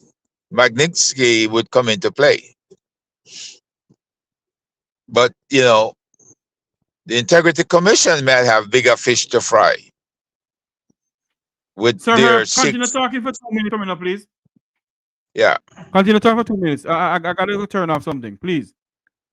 The key thing that will happen is the Integrity Commission's investigation may be something else that NIA and JAMP could ask the U.S. to take a look at, because they are the civilian opposites of the Integrity Commission, and they can certify that the cases are real, that the cases are accurate, and that the government needs to deal with what's happening with those illicit gains by 6 ministers of government and the 28 members of the government that are otherwise implicated. They have visas, they're most likely to lose those visas as well. There's so many possibilities that we're looking at. Everything has to be taken in stride. And if the diaspora, people of the diaspora, if you give your input, and we have given you the information where you can send a letter. If you're aware of anything personally, then by all means, get it sworn out before a notary public and send it in as a sworn statement. And then you can add a bonfire to the fire that already started. So that is my hope that we're gonna finally clean the things up, because I'm tired of hearing that we're making a lot of noise and we're not saying anything. Now, actions speak louder than words. So take action. Stop talking. If you're aware of transgressions that need to be addressed, do your sworn statement and send it in to Department of Justice. If you're aware of what happened with collection of funds that went down to Jamaica, and the fact that we can't get a report as to how the funds are being disseminated, do a sworn statement and send it in. If you're a member of the Global Diaspora Council and you have all this awareness, it would behoove you to make a report, a memorandum for record, and send it in to the Department of Justice. Yes. Cover your butt. Because if they come out and come looking and ask the questions and you can't account for anything, because in Jamaica don't have to say or do anything because they're in Jamaica. But you are in the firing line and you have to say and do something to save yourself. So you take action. And when you take action, it's gonna be taken by the American government. Isn't that so, Sir Herb? Yes. Or a dozen letters or 24 letters. Yes. Or if they're in the form of sworn statements, they can't ignore it.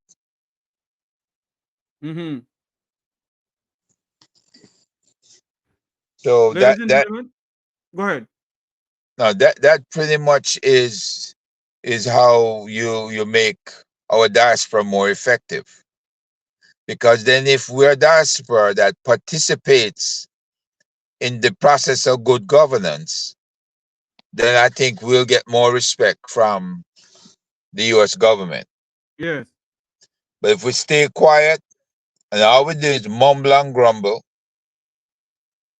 and we talk and we don't look good doing our little su behind everybody's back, nobody's going to be respecting us. So we have come out, we have empowered you with knowledge. So you need to take action. True, indeed. And the time is now. Yep. Well, Jeffrey, thanks for having me on, brother. You're welcome, Sir Herb. And we're going to take some calls before we go off air. You're going to call in and tell us what you think and, you know, what should be done in Jamaica and how can you help and so forth. The numbers are 954-529-8030. I want to thank Dr. Jermaine Garden for coming on. I want to thank my good friend, our mentor, who we look up to on this program and the Make We Talk program, another program that he's on, Sir Herb Nelson Jr. Thank you for coming on, sir. Yeah, we're very welcome. Yeah, and thanks to everybody who's in the chat. I know that you're making some very salient points, and you have supported Jeffrey, and please continue to do so. Thank you, Sir Herb. And by doing so, ladies and gentlemen, people on this platform, I don't come on this platform here with any source of who is with who, from who know with who. That's none of my business. That's none of my business. I don't care who is with who, from who is not with who. That's none of my business. I don't care. This program is not a SUSU program, nor a SUS program. I am here to speak about the Jamaican people and the Jamaica I love. I don't care who is with who in a parliament, for who is with who in a parliament. I don't grow up that way. I have an integrity to protect. I have a program to protect. So if you come over here to hear the SUS, I am not a part of any SUS. Nor do I want to be a part of any SUS.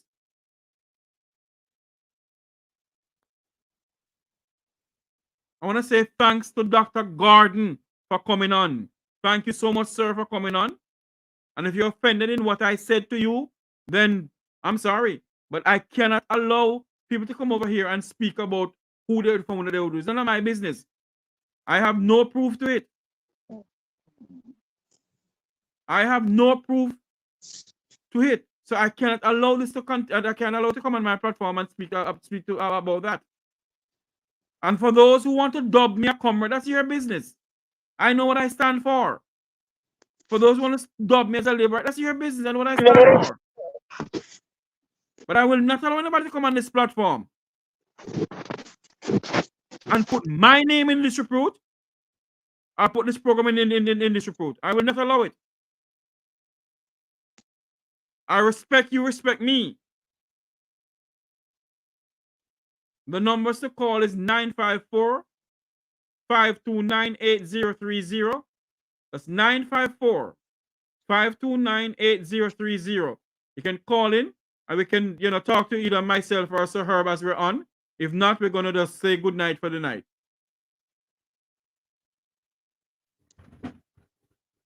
We have so many things that we need to discuss. So many things going on. I don't care who is with who in Parliament. That's none of my business. The country is in crisis. And we must speak about the country, what we can do to help the country. Let's speak about who is with who from who and with who. That's their personal business, not my business. Not Herb Nelson's business, not Wilfred Rattigan's business. Not Dr. Francis' business. What we are here for is to speak truth to power, is to speak,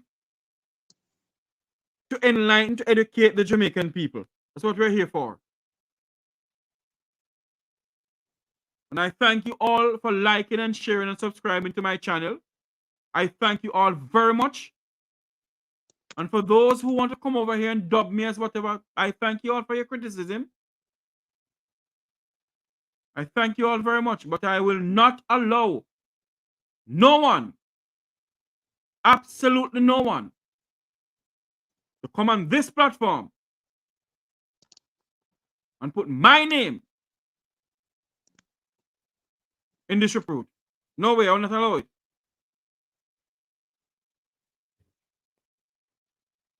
So if you have other programs you can go on and do it, then fine, do it. But not on the Make We Talk program. This is not a gossip or a so program. It's an educational program to educate the people of what they can do and what they cannot do. It's not a relationship program. Whoa, Andrew, they with this and what? No. Absolutely not.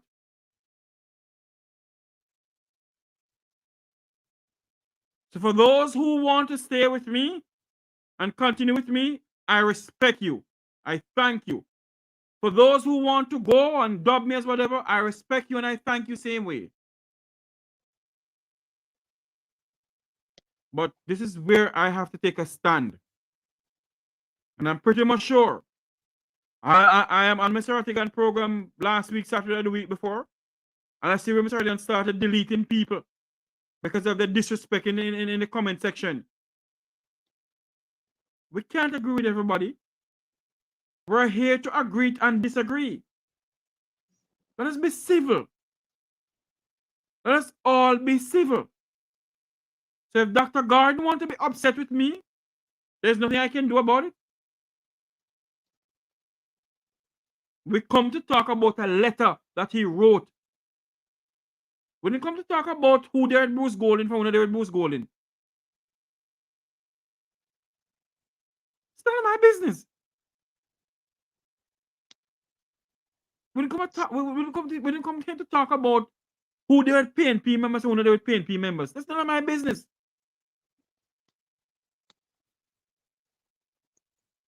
Hello, good night.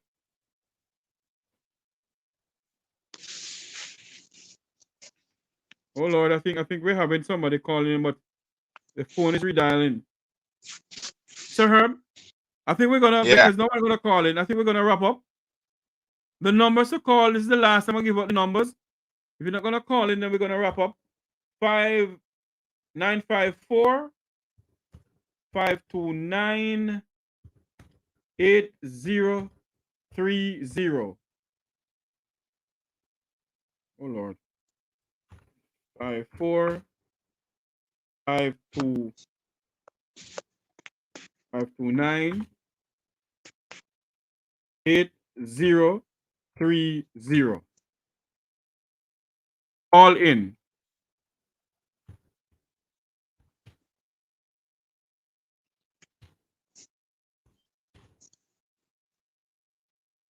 You know, think about it, Jeffrey. Go ahead, sir. 3 weeks ago, this letter went out, and the reaction to it has brought so much consternation in our community. Oh, yes. You know, what are Jamaicans used to? They used to being docile, being quiet. Hold on, Mr. Herb. I have a call coming in. Good night. All Welcome to Make It Talk. Good night, Jeffrey, and good night, Sir Herb.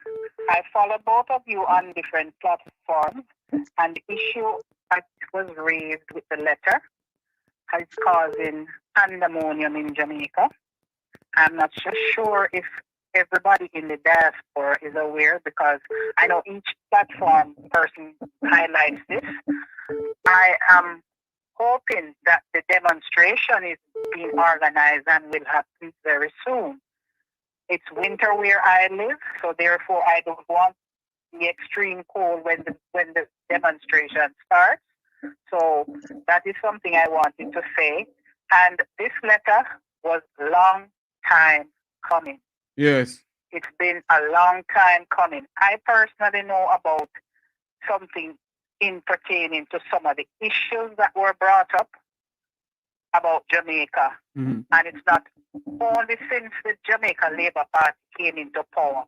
It was been around since 2014 that I'm aware of, that this issue was pressing, but it never got where it did until it did recently. Yes. So if a lot of people are not aware of that, I will give them that. It was not something about party. It was about Jamaica being a failed state, because Jamaica has been getting funds from the diaspora when the PNP was in power, and the money was not being used for what it was intended. It was spent elsewhere, and there was no accountability, and the same thing continued under the JLP. My. Thank you very much for calling in, ma'am. Well, Okay, one thing I'd say to you, madam, thanks for your call, and note that we who've been around a while and are well aware of what U.S. law requires. We're not going to stand for this any longer, regardless of whichever P, whether J or P is in there, or UIC or whoever. We have to take a stand. We have to let Jamaica know that, look, we have a standard. We send all our hard work and cash down to you to help to save people. We did not forget about you. Our hands is still across the ocean, helping out. And we want somebody to tell us. We want somebody to be accountable to us. We need to know what's going on. We need to know if there's progress in some of the things that we have like interests in, and that we know that Hold on for Mr. there's Herb. some serious people involved in Hold making on for sure Mr. that Herb. happens. Hold on for Mr. All Herb. right. Welcome to the program, Make We Talk. Good night, Mr. Tavares. Good night to you, ma'am.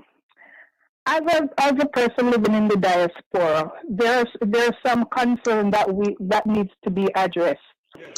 You know, when people who live in America and Canada, when they have to go to the bank, no banks here ask them for their TRN as an ID.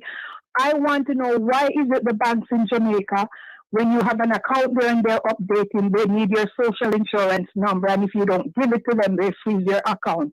I know of people here who are pensioners and their money goes to their account and they're doing this. This is ridiculous what these people are doing to some of us. What I can say to you though, ma'am, is that it's a requirement for you to give your ID. Mm-hmm. It's a requirement for you to present an ID when you're doing a transaction in a bank. You know? I do that. They have my passport. I hold 2 passports. They have my passport. They have my driver's license. The last thing they ask for is a job letter. They got all of that. What does my social insurance number have to do with people in Jamaica? What they want from you? Your social security number? Yes. No. Yes. All the banks are doing it down there. No, right now, my account is freeze. It's frozen. No. I don't, Mr. Herb, Mr. Nelson, can you comment on that? Okay. The last thing, Jeffrey, this week that I did was to send copies of my driver's license with a certification by a notary that it's a true copy of my driver's license, my Virginia driver's license. I have met the TRN that they asked for. They got it off of my expired Jamaican driver's license. Right. So I know what they're asking for, and that frozen my account. So I was notified just last night that the account was unfrozen. So hopefully this is, they shouldn't be asking for your US social security number. They should be asking just for your Jamaican TRN number. And that is from your Jamaican driver's license. Even if it's expired, the TRN does not change. It's the same number. Right. And by the way, the TRN number is your driver's license number too. Yeah. But I don't live there. I have a Canadian driver's license and I sent that to them. That should be enough. And you also have a Jamaican passport. Yes, I do, and they have both copies. Which bank? Yeah. First Caribbean. What the hell is going on? Yes. First Caribbean. Since September, my account has been frozen. That's the Grace Kennedy Bank. No, my account has been frozen since September. Hold on for me. First Global is a Grace Kennedy Bank. First Caribbean is a different entity of it. Is it CIBC? Is it the Canadian And I Bank? don't send money through Western Union. I've always done a global transfer. And you always transfer it in your account? To my account. And know they froze your account because of what? Because they cannot get my social insurance number, and I will not send it to them. It has nothing to do with the government of Jamaica. When are you going back to Jamaica, ma'am? Probably sometime this year. Jeffrey, let me make a suggestion that the bank that is in charge of all banks is the Bank of Jamaica. Write to the Bank of Jamaica and file a complaint with them. Let them know that these people want your social security number, and that is not a part of any arrangement you have with your bank. That you have sent your driver's license from Canada and you have complied with everything else that they asked for. And then they need to go ahead and unfreeze your money. Right? They shouldn't be asking me for one thing, asking you for something else, and asking the next Jamaican for something else, just so that they can freeze your money. Because it's unfair. It's an unfair practice. Yes. You hear, man? What you need to do is address a letter to the bank, to the governor of the Bank of Jamaica, and that's Mr. Richard Boyles. Yeah. Address a letter to him. Because he's the one that presides over them. Yes. All right, my dear. Okay. Thank you for calling. Thank you so much. And great show. Good job. Thank you so much. Thank you so much. This is the Make We Talk program here on the Make We Talk YouTube channel. Remember to like, share, and subscribe to this channel. You want to call in? The numbers is 954-529-8030. That's 954-529-8030.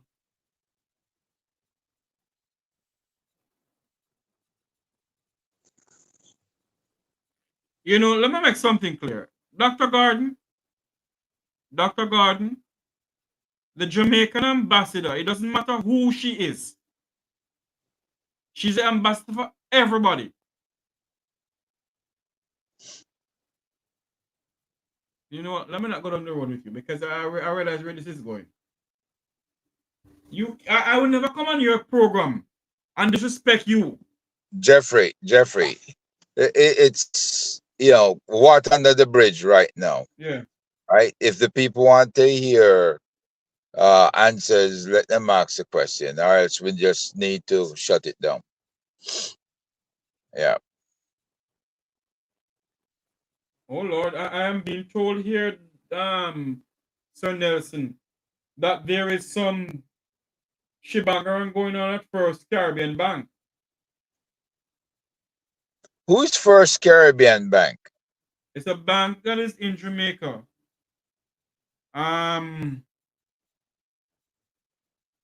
It's in Trinidad. I think it's a Trinidadian bank, and I'm not sure. Okay, if there's a First Caribbean Bank and they insisting for your U.S. social, or your Canadian social, or your British social, then people could also complain to their respective Social Security administrations. You understand? Right. Because they have to know that the reason there's too much scamming going on, and you don't want your Social Security number out there.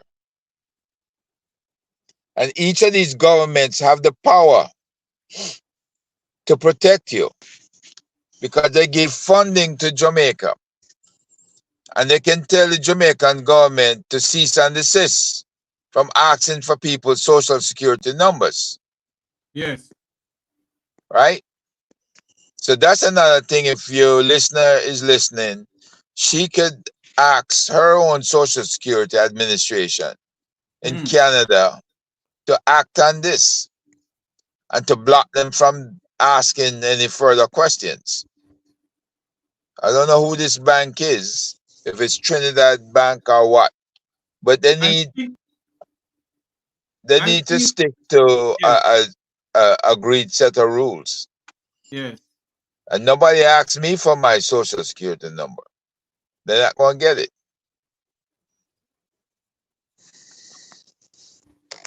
That thing is so sacred. Because once it get out there and you get your ID stolen, that's it. You're screwed. It take a year or more to pull everything back and to change your Social Security number. Right. Okay, I'm being told that the headquarters of First Caribbean Bank is in Barbados. Okay. So it's a Bajan bank. It's a Bajan bank, and I think what the lady need to do is to find out the address for CIBC. Hold on for me. Good night. Welcome to the Make We Talk program. Good night, dear Chief. Yes, sir. Now, with the information with the bank that they're asking about, right? Yes. Now, recently, that's what the government or the bank is saying in Jamaica. They're saying recently that the US government is pressuring them for anybody who living overseas to furnish these information. I don't know how true it is, but they asked me for that information also. I used to have a Jamaican address. They said I'm not living there. I have to update it. I think it happened in 2019 or 2018. They started to request anybody living overseas have any account in Jamaica. Even if this account I'm telling you about, I have it from 1985. I have to upgrade it. You know something, sir? Sorry to be cutting you off. You know something? I think what I need to do, Sir Herb, is get somebody from the Bank of Jamaica to come on this program and explain to members of the Jamaican diaspora if that's a legal thing for them to be asking, the banks to be asking people for the social security number who lives outside of Jamaica. But they're claiming that the US government putting the pressure on them. Yeah, but the That's US government, look, the US government is not pressuring local banks here in America. State banks, city banks. They're not pressuring them to do the same thing. So why are they pressuring Jamaican banks to do it? There's no more money laundering in Jamaica than there is in any US city. So Jamaica they're claiming that. You remember when they started to clamp down on this offshore banking within the Cayman Islands? Yeah. That's the time when they claim that they need the information based on what the US government is saying. Lots of Americans are putting money in offshore banking and not letting them know. So if you have more than $50,000, it's questionable. And that's why they need the information. That's what the bank told me. I didn't hesitate because, as I said, I have the account there from 85. And I just give them what they want. And this was 2019. So you got the opportunity to update your information in the bank. I have to update the information in Merrimart with Jamaica National, not Jamaica National, Victoria Mutual. And they claim at that Merrimart office, I have to update my local address here in Florida to them because I'm not living in Jamaica anymore. I said, but I have the account before I even live here in America. Yes, sir. Well, based on the US government requirement, they need it. So we don't know if that's true. You need to ask for a copy. I gave them the information. Social. Hold on a minute. Let me respond to you. Go ahead, sir. Yeah, I was going to say to anybody that gets that request, should ask for it in writing and let them cite the letter or give you a copy of the letter that requires them to do it. Because the Bank of Jamaica should get such a letter and then Bank of Jamaica should tell them to comply. But if Bank of Jamaica don't have a letter saying that, then they shouldn't be forcing that issue.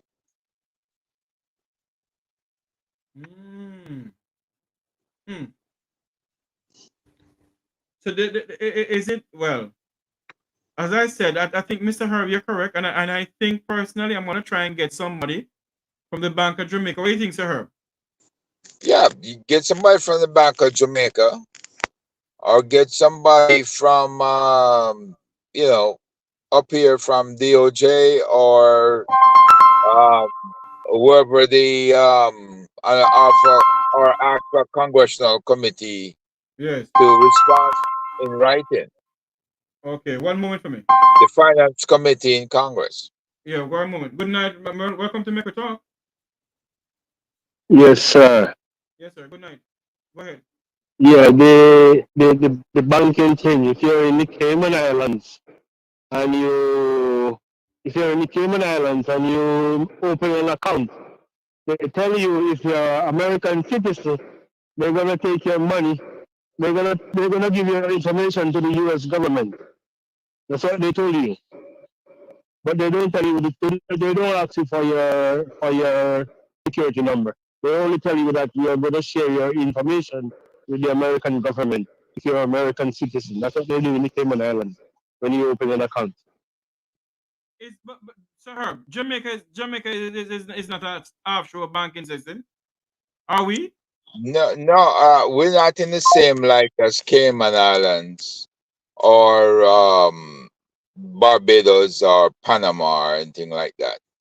But since Jamaica has a lot of citizenry in the diaspora, they want to make sure that if you're making an exorbitant amount of money overseas, that you're paying taxes. You're supposed to declare it on your tax account, right? But they're looking for, like somebody mentioned earlier, people making like 50,000 American dollars and above, or 10,000 and above, and I don't have that kind of money. I keep money there to do repairs and service the whatever I have down there. Yeah. So you can't. Now it's not everybody carrying 100, $200 million in their account.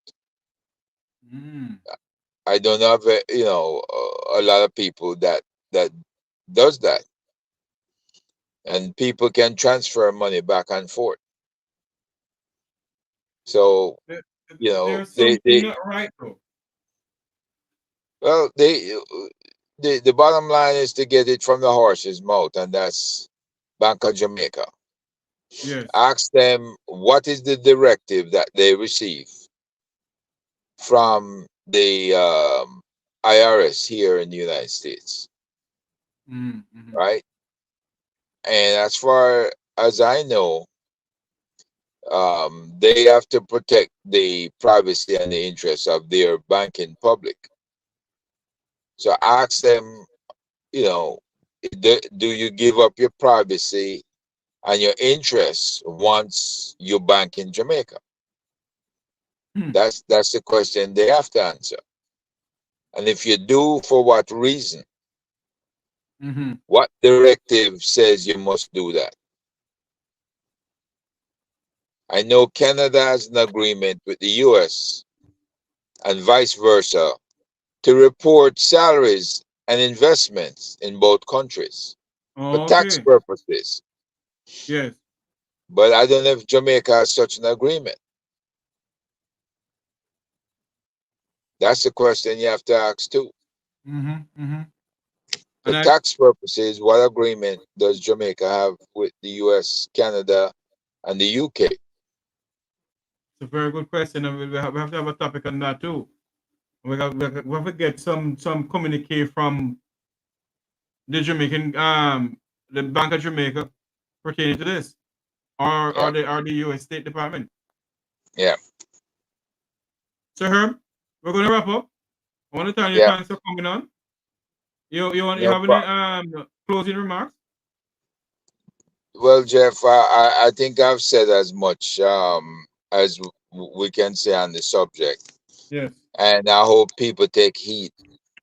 I'm asking my fellow diasporans to respond in a strong manner and let the Ministry of Foreign Affairs know that we are the diaspora and we're the ones that have taken the high ground and continue to take the high ground. If they want to go somewhere else and lowball the citizens of Jamaica over here, then it's not going to happen. We're not going to allow them to do that. So they need to meet the same standards we are asked to meet, even with the banking system in Jamaica. So they can't sit up there and play God. They're not gods. And they're not the government dictating to us here in the diaspora. There's no such animal. Yes, yes, indeed. So they need to meet the standards set forth for them. No ifs, ands, or buts. No excuses. And once we know that they're legit, then they need to have an open and honest election system and let people participate. Indeed. Don't try to rig anything. It's that simple. Thanks again, Jeffrey. Thank you, Sir Herbert Nelson Jr., for coming on. Thank you so much, sir. And for those who are new on this platform, welcome. For those who have been here from a long time, welcome same way. Hold on. Someone asking what happened to the radio station. What happened, Mr. Tavares? What happened to the radio station? What radio station are you talking about? Anyway, thank you all for coming on. Remember to like, share, and subscribe to the Make We Talk Jeffrey Tavares YouTube channel. Mr. Rattigan just sent a message a while ago. He apologized for not coming on. He had some engagement, little family issue that he had to deal with. So we do apologize for him not coming on. On the behalf of Mr. Rattigan, we do apologize. He just sent us a message a while ago for not coming. I want to say thanks to everyone for coming on this program tonight. Thank you so much, Herb Nelson Jr. and Dr. Gard for coming on. Thank you all very much for coming on. See you all tomorrow when we have a robust discussion again. It's very say so long from here. May God bless you. May God bless Jamaica land love. So Nelson, have a good night, sir. You too, Jeff. Take care. Thank you very much. Bye-bye.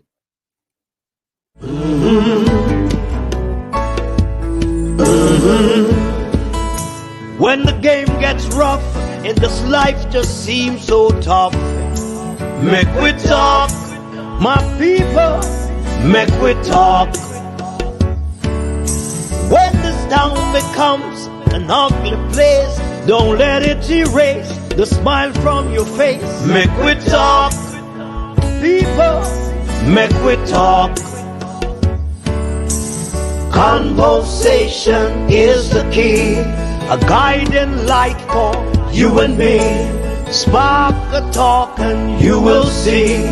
Conflict solver A to Z. World leaders master the art of self-defense just by talk. So people, make we talk. Hey, we're living in a world that on ourselves we must depend. Make we talk, people. Represent yard and broad and the entire diaspora. As long as it affect the life of our nation, uncover the truth, make we reason, make we talk. And we don't care about no vum viva va. No upper echelon, nobody is not above the law. As long as it not help Jamaica, make we talk. Make we talk. Unity is strength. Make we reason. Make we talk. If we see corruption in any shape or form, we're going to highlight it. Make we talk. Jeffrey Tavares represent yard and broad and the entire diaspora. As long as it affect the life of our nation, uncover the truth, make we reason, make we talk. And we don't care about no vum viva va. No upper echelon, nobody is not above the law. As long as it not